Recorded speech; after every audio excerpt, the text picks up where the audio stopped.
www.libertas.uy presenta ¿En dónde estamos? Un periodístico libre y democrático. De lunes a viernes, a partir de las 10 a.m. Buen día, República Oriental del Uruguay. ¿En dónde estamos? ¿En dónde estamos? Estábamos hablando con Maxi, bueno, arrancando motores, me dice Maxi, sí, la verdad que después de lo que conversamos contigo y conversamos, Maxi Pérez es el operador de la radio, que siempre digo, es como el volante central, más bien el técnico, ¿no? El que es finamente técnico, podemos decirlo así, porque el habilidoso ya, por ejemplo, en fútbol no dice mucho, el habilidoso. No, el jugador de buena técnica, ¿no? El jugador que destaca, como Iniesta para mí es el gran ejemplo, Bochini en su momento. Y es así, ¿eh? Es así. Y hay otros que son más de medio campo en cuanto a contención, marca, buena distribución de juego, que son buenos volantes, muy buenos volantes. Estábamos hablando con Maxi respecto a varios temas, ¿no? Estamos en un mundo que está demencial, es psiquiátrico, ¿no? Estamos ya en un orden universal muy loco, ¿no? Por ejemplo, veía con un colega, con Angelito Tata, que está en Twitter, ustedes lo conocen, muchos de ustedes, viendo el caso Penadez por un lado, viendo lo de la investigación del caso del Cordón por otro, y nos agarramos una locura bárbara, claro, porque estamos en una locura con este sistema fiscalista adversial.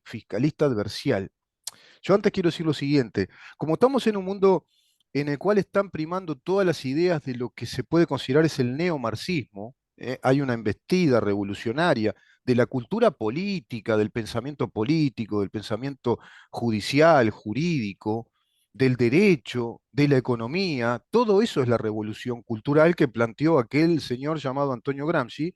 Bueno, entonces te plantean que la verdadera equidad en el derecho ya no es la igualdad ante la ley, sino que es la igualdad ante la ley, pero hay que combinarle otra equidad jurídica que es aquella que proteja a los desiguales, a los que el sistema estructuralmente discrimina, segrega, a los sectores sociales o estamentos o grupos sociales que están perjudicados por el sistema capitalista, ¿no? Y siempre el culpable de todo es el capitalismo y la sociedad patriarcal, que es discriminadora, hasta en su idioma, en su lenguaje. Entonces hablamos de lenguaje inclusivo, hablamos de un derecho inclusivo, hablamos de una economía inclusiva, ¿no? La economía distributiva, que en definitiva es la economía de planes asistenciales. Te dicen Ministerio de Desarrollo Social. Imagínate si viniera un científico alemán serio o danés, pero serio, de un perfil liberal, y viene convencido de que Uruguay es la Suiza de América. ¿Cuántas veces se dijo eso? Bueno, ahora se dice que Uruguay es la plena democracia. Plena democracia, a mí me gustaría hasta hacer un sketch humorístico en el cual alguien escribe una plena, o sea, en ritmo de plena, escribe un estribillo, que prácticamente la letra es el estribillo, y que diga la democracia del Uruguay en ritmo de plena, la democracia del Uruguay. El tipo escucha esa plena, el otro tipo, este científico, y pregunta, ¿y eso qué es? Esto es la plena democracia del Uruguay, le dice el otro. Claro, y el tipo agarra para el lado de que se dice que Uruguay es una plena democracia y que es la mejor democracia de América Latina. Tiene esa propaganda hacia el exterior. Es como dijo una vez Jorge Lanata, ustedes los uruguayos se saben vender muy bien.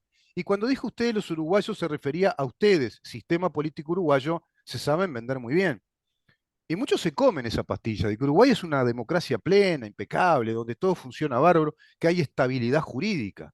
Sí, si habrá estabilidad jurídica, que yo, por ejemplo, me puedo autopercibir mujer, ¿no? Sin una pierna, negra y familiar de desaparecidos, por ejemplo, y al Estado le digo que me tiene que pagar a mí, porque ahora hay una ley que establece que podemos tener una pensión graciable hasta por 4 generaciones. Si soy, si me autopercibo o digo que soy familiar de desaparecido, ¿no? Ahí hay un caso. Porque se mezcla la teoría de la autopercepción, que también se le da a los chiquilines en la escuela y en el liceo. Se pueden autopercibir, si es niña, se puede autopercibir niño y puede plantearle y exigirle a sus padres que quiere empezar una etapa de hormonización, que la hormonicen para convertirse en hombre. Lo mismo que el niño, le inducen en la escuela a que pueda autopercibirse mujer. porque en definitiva el sexo es una construcción cultural y el cuerpo se puede construir. Eso te dice, no te estoy inventando nada, ¿eh? Te lo dice el plan de educación de nuestro país. El contenido del plan de educación sexual para preescolares y escolares plantea eso, que lo estamos tratando con la doctora Grisel Pereira. Pero claro, nos preocupa mucho, che, ¿cómo dijiste negro? Me autopercibo negra. Se dice afrodescendiente. Claro, eso les preocupa, ¿no? Es impresionante el totalitarismo que estamos viviendo ya desde el punto de vista de la expresión, de la calidad periodística, de la actividad, del desarrollo, del desarrollo del pensamiento, ¿no? Es impresionante ya la tiranía que estamos viviendo. ¿Por qué? Porque estamos bajo la bota militar tiránica del marxismo, que va a terminar siempre en lo mismo. Mirá, rima y todo. Termina en Cuba, Venezuela. Mirá Argentina cómo está. Porque llega un momento en el que ellos te dicen, no, como el capitalismo es malo, vos a nosotros danos toda la plata que tenés porque nos vamos a encargar nosotros de administrar el Estado y hacer las cosas nosotros. Y así pactan, y todos, y la clase política pacta, como pasó ahora, y el gobierno en esos consejos de salario, que fue aquel viejo pacto que hizo Julio María Sanguinetti con el Partido Comunista, no, no, quédense tranquilos, ustedes van a tener sindicatos únicos que van a ser los genuinos representantes que nuestro Estado va a reconocer, van a tener ustedes un marco legal para eso, y van a ser los negociadores exclusivos de las políticas económicas del país junto a los empresarios de las empresas grandes, de las más grandes empresas, y el gobierno. Nos vamos a encargar nosotros, ese triunvirato, esa santa trinidad de los consejos de salario, se va a encargar de establecer, determinar las políticas económicas del país y en definitiva de determinar la economía de todo el mundo, en el ámbito privado y en el ámbito público. Y ahí están los negocios, lo negociado, ¿no? Y hace poco, dentro de ese marco de negociación que viene de esa época, se negoció hace unos días este gobierno con el Zunca, sí, darles 10% más de incremento salarial a los trabajadores que el Zunca dice que representa para toda la actividad de la construcción. Y toda esa actividad de la construcción ahora va a pegar un salto inflacionario porque aumentaron el valor de un costo de producción. Es como si aumentara para todas las constructoras el valor del ladrillo.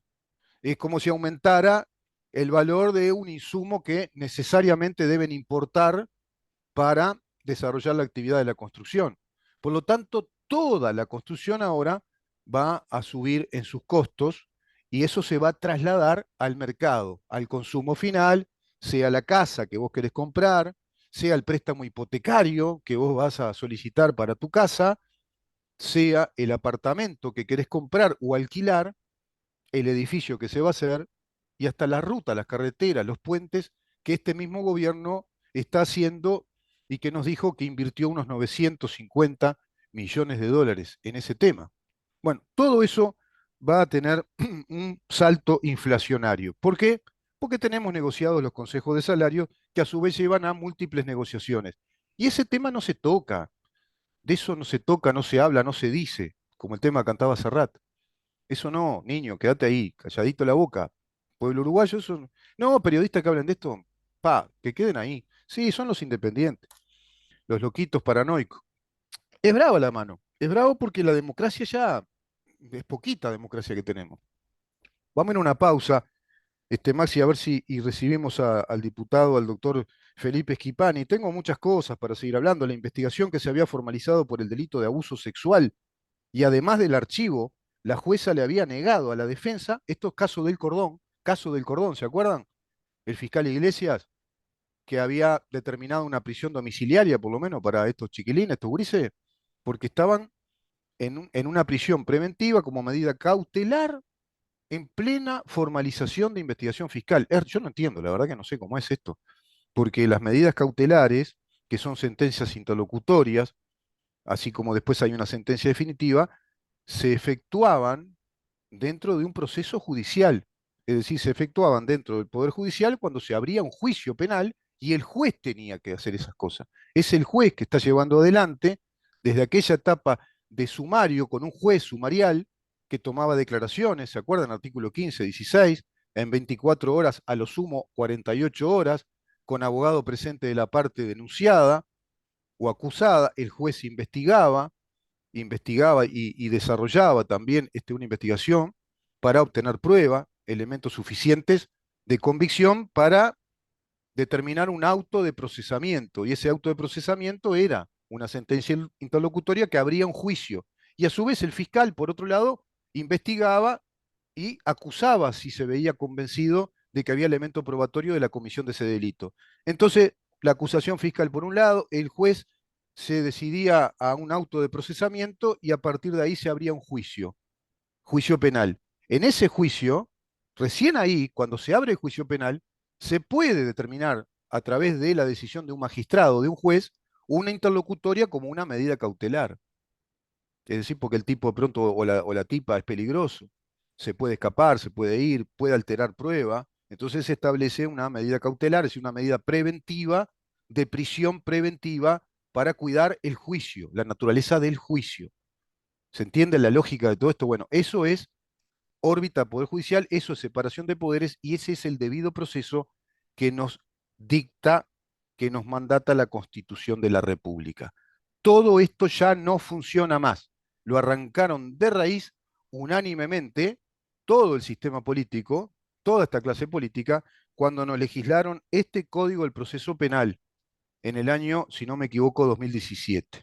Y se creó la Fiscalía General de la Nación, proyecto jurídico, legal, de Jorge Díaz, del doctor Camaño, aquel abogado que defendía a Gustavo Leal, ¿se acuerdan? Que se encerró a hablar con Juan Gómez y decidiendo ambos que tenían que sacar de la Troya a la fiscal Fossati, que estaba investigando mucha cosa, y a una organización muy compleja para delinquir vinculada a documentación civil, pasaportes, de rusos que estaban todos implicándose en una, digamos, órbita de asociación para delinquir que comprometía severamente al gobierno de José Mujica y comprometía a aquel ministerio del Interior, por ejemplo. Bueno, eso lo sacaron.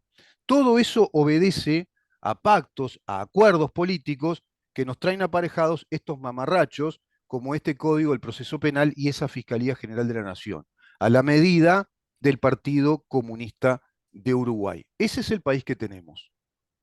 La plena democracia del Uruguay sería un éxito, Maxi. Hacer una plena, escribirla musicalmente y su letra y difundirla por ahí. Eso sí que sería la plena democracia del Uruguay, la única que conocería por el momento. Vamos a una pausa.